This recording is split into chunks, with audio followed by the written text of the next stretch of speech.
You know what, 2024 has been a pretty standard year as far as smartphones are concerned. Apple launched its very new iPhone recently. Samsung launched yet another Galaxy S Ultra with an S Pen inside. Google made yet another Pixel, but a good one this time. And Vivo made this, the Vivo T3 Ultra, a performance-oriented phone under Rs 35,000. But wait a minute, that's not a very standard Vivo phone or a standard Vivo behavior. What's happening here? Well, watch my T3 Ultra detailed review to know all about the phone. Hi, I'm Ashad. You're watching Trakin English, your destination for detailed, incisive gadget reviews.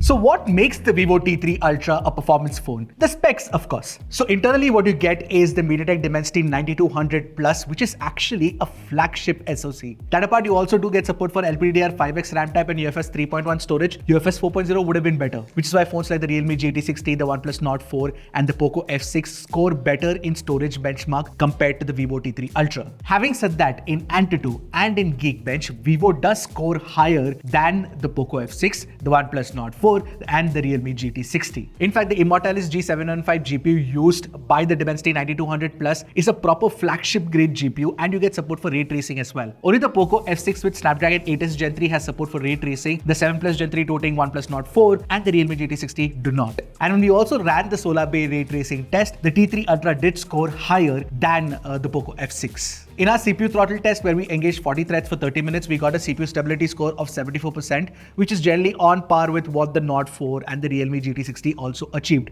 But the Poco F6 does have better CPU stability. Talking about gaming, on BGMI you can actually play the game at 60 FPS. 90 FPS mode hasn't been unlocked yet, which is surprising considering it should be possible on this chipset, which is also evident from the fact that Call of Duty runs at 120 FPS on this phone. We also run our Genshin Impact test where we play the game at highest graphics at 60 frames per second and we got an average FPS of 57.4. And this score is pretty much some of the best we've tested on phones in this price class. Now, the one question that I'm sure that most of you must be wondering is, does the Dimensity 9200 Plus offer good battery life on the 5500 mAh battery that's inside the phone? Well, it actually does. We actually got a screen on time of over 8 hours and 30 minutes, which is definitely better than the Realme GT60's battery life because Realme GT60's battery life is not that great compared to something like the OnePlus Nord 4, which actually does really well. Now, the Nord 4 is the gold standard of battery life and I'm, very happy to say that the T3 Ultra also comes very, very close. You also get support for Vivo's 80-watt flash charge technology, which means that you can charge the phone from 0 to 100 in about 50 minutes odd. The other thing that I noticed while testing the phone is that the network performance is actually very good on both Airtel and Jio. I think Vivo's using some sort of AI mechanism inside the phone to improve the network quality. I don't know if that's at work, but it's generally just very good. Now, if you're wondering, you do get support for 8 5G bands, Wi-Fi 7 and Bluetooth 5.3 as well. But there is a huge miss on the phone and that's the fact that you do not get support for NFC. NFC is very important in 2024 in India when you're making tapped payments. That's not possible on the T3 Ultra. Now, performance-oriented phones are generally notorious for not offering great camera quality. Well, let's test that out on the Vivo T3 Ultra in comparison against the Realme GT60, which actually was a good camera phone when we tested it out. But before we talk about the pictures itself, do one thing, go ahead. Hit that subscribe button. Give us your support. We're trying to hit 1 million soon. Now, the primary camera on both captures the same amount of details, but Vivo's images are a tad bit over sharpened. Now, while Vivo does have the natural mode and the vivid mode when you're shooting pictures, Realme's color accuracy is spot on here. Vivo's natural mode does come close, but the images look a tad bit more contrasty. Although when you look at the color science consistency between the primary and the ultra wide, Vivo does it better than Realme. Vivo's HDR performance is definitely better. The phone offers better control over the highlights and picks out more details from the shadows instead of crushing them. But when it comes to skin tone accuracy, I was surprised that the Realme GT60 offers close to accurate skin tones compared to Vivo, which I expected would be better. In fact, even the blacks in the image, especially Arnav's shirt here, has been rendered slightly bluish. Portraits on both look very good. You've got great edge detection, great bokeh drop-off, but Vivo's skin tone here is closer to Arnav's in real life. I think the algorithm does a better job with the portrait mode than in regular mode when you're shooting people. Except still for the color of the shirt, which Vivo tends to get wrong once again. Now, when when you're shooting your friends and family against the light, you will see some sort of bloom outlining the human subject, but it is more prominent on the T3 Ultra here if you look at it. In low light, the T3 Ultra pulls in more light, but the shadows do have noise, which is not necessarily a bad thing. Overall, the T3 Ultra is more proficient in low light thanks to the superior IMX 921. So for the ultra wide, Vivo and Realme have two completely different approaches. Vivo compensates for the sensor's lack of details by over sharpening a lot. Realme keeps it natural, but parts of the image are still very soft. It is also true for the low light ultra wide shots. So which style do you prefer? Do you prefer Vivo's over sharpening or Realme's more natural, softer look? Selfies on both look good,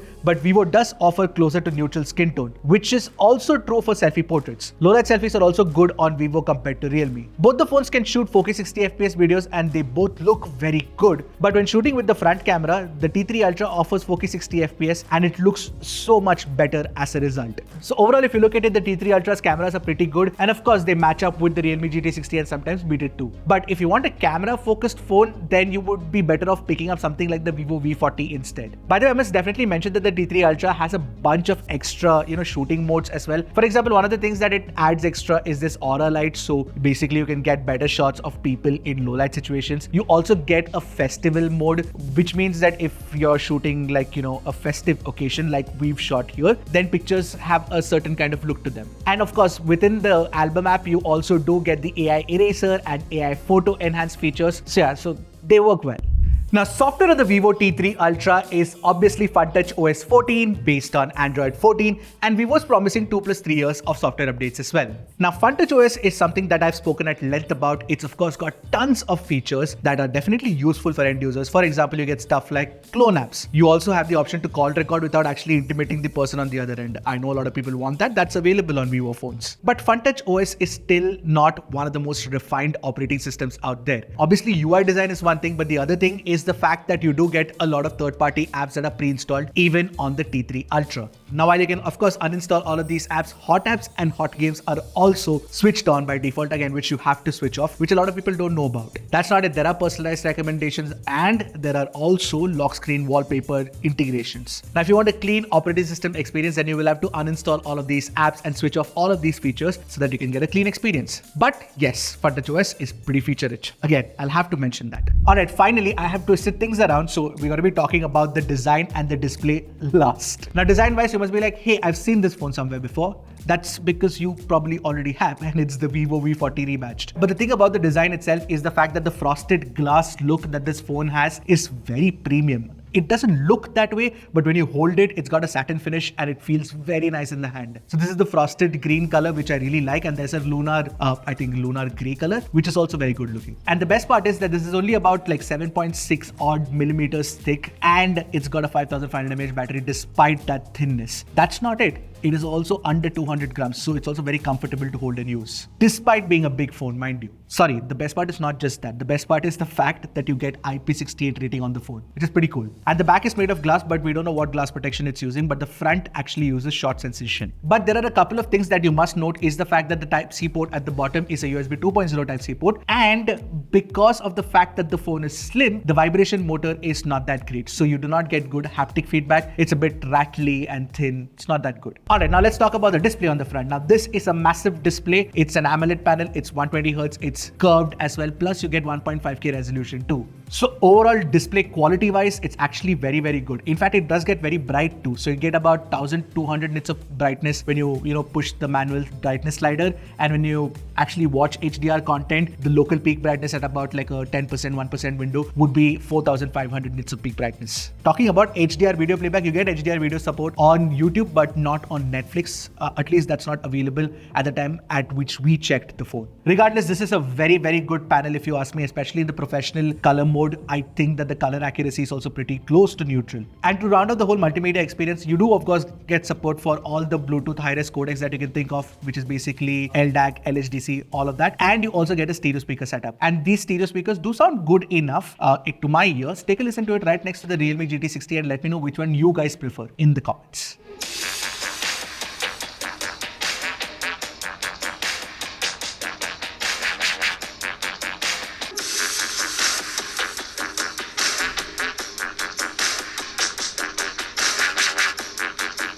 So after using the T3 Ultra, the constant thought that was running through my mind was Vivo is trying to outdo its sister company iQOO here, and it fairly succeeds if you ask me. This is a great phone through and through, and it's not just a great performance oriented phone. And that's what Vivo does, right? I mean, even if it wants to make a phone that's focused on one thing and one thing alone, it ends up making a very well balanced phone, which is good for all of us. I am going to be recommending this phone a lot to a lot of folks who want a good phone under 35,000 rupees, because the performance is good, the camera is good, the battery life is fantastic, the design of course is good looking, and yeah, I mean, worth buying, man. What do you guys think? Do you like the Vivo T3 Ultra or not? Let me know in the comment section below, and I'll see you guys in the next one. Until then, keep tracking and stay safe.